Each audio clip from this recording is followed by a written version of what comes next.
بسم اللہ الرحمن الرحیم۔ السلام علیکم ورحمۃ اللہ وبرکاتہ۔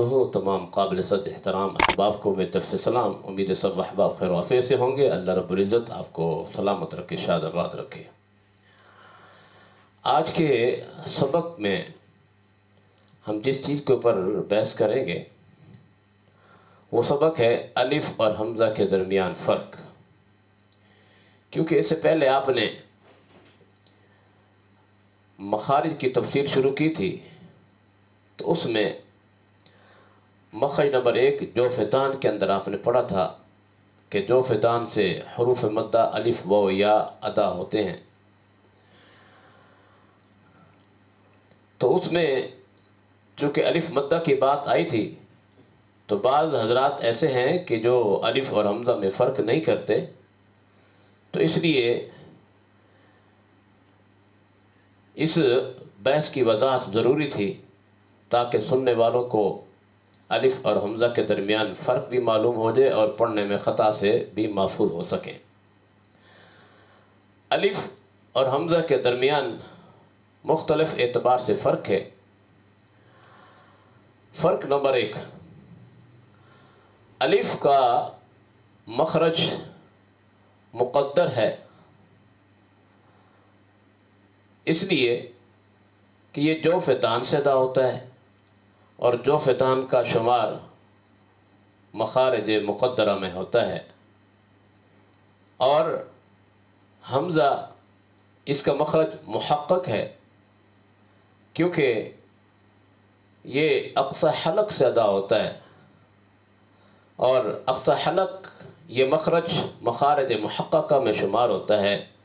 تو اس تفصیل کے بعد یہ معلوم ہو گیا کہ ان میں مخرج کے اعتبار سے بھی فرق ہے کہ الف کا مخرج مقدر ہے اور حمزہ کا مخرج محقق ہے۔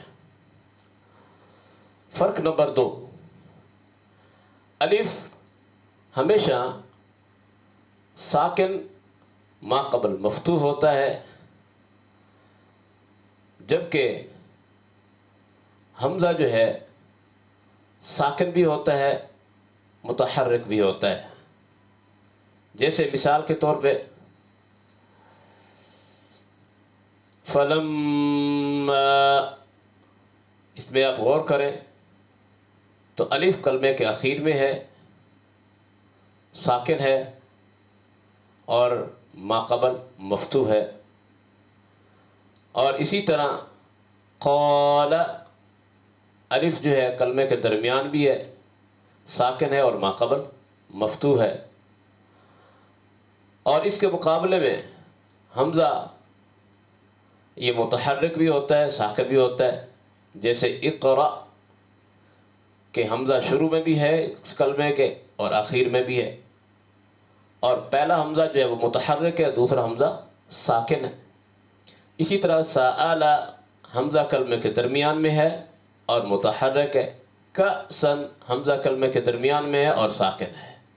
تو دوسرا فرق یہ ہوا کہ الف ہمیشہ ساکن ما قبل مفتوح ہوتا ہے، اور حمزہ جو ہے یہ ساکن بھی ہوتا ہے، متحرک بھی ہوتا ہے، جیسا کہ آپ نے مثالوں سے سمجھ لیا۔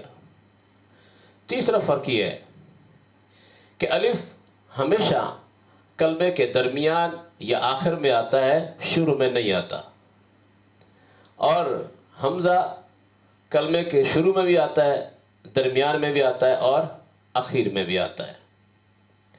جیسا آپ نے مثال پہلے بھی پڑھی ہے، جیسے قال، اس میں ہم الف کلمے کے درمیان میں ہے، اور فلما الف کلمے کے اخیر میں ہے، اور اس کے مقابلے میں اقرأ یا حمزہ شروع میں بھی ہے، آخر میں بھی ہے، سأل حمزہ کلمے کے درمیان میں بھی ہے۔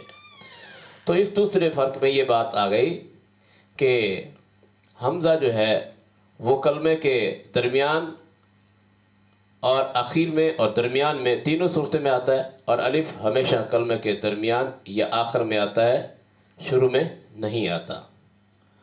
چوتھا فرق، الف ہمیشہ بغیر جھٹکے کے نرمی سے ادا ہوتا ہے، ہمیشہ بغیر جھٹکے کے اور نرمی سے ادا ہوتا ہے۔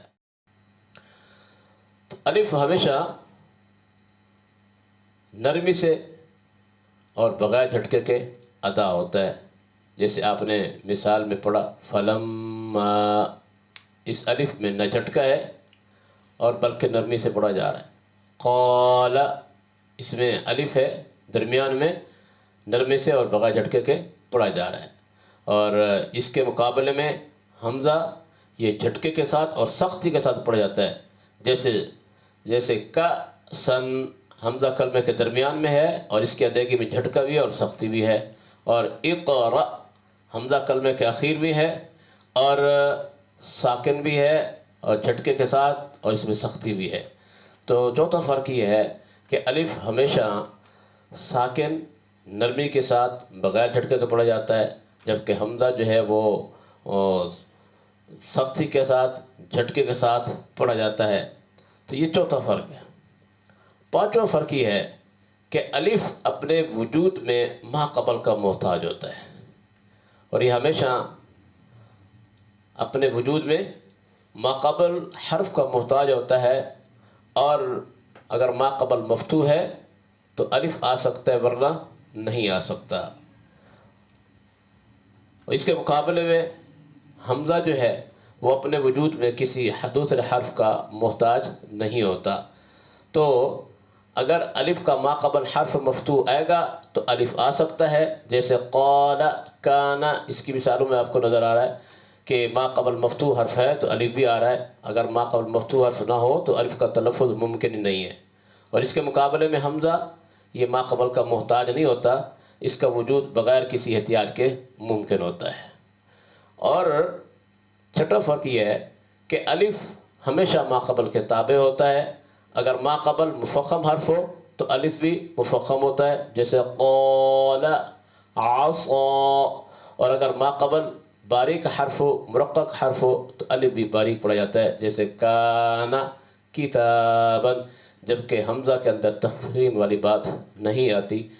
یہ تمام تر فرق ہیں، ان کو مد نظر رکھتے ہوئے خلاصہ یہ ہے کہ اگر کہیں الف کی شکل میں اس کے اوپر حرکت آ رہی ہو، یا ہم الف کی شکل ہو لیکن اس کے اوپر سکون جھٹکے کی کیفیت پیدا ہو رہی ہو تو وہ الف نہیں ہوتا، وہ حمزہ ہی ہوتا ہے۔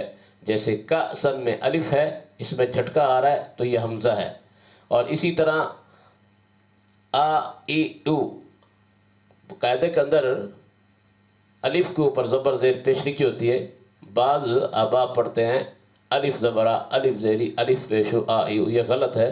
جب الف کے اوپر حرکت ہو تو یہ حمزہ بن جاتا ہے۔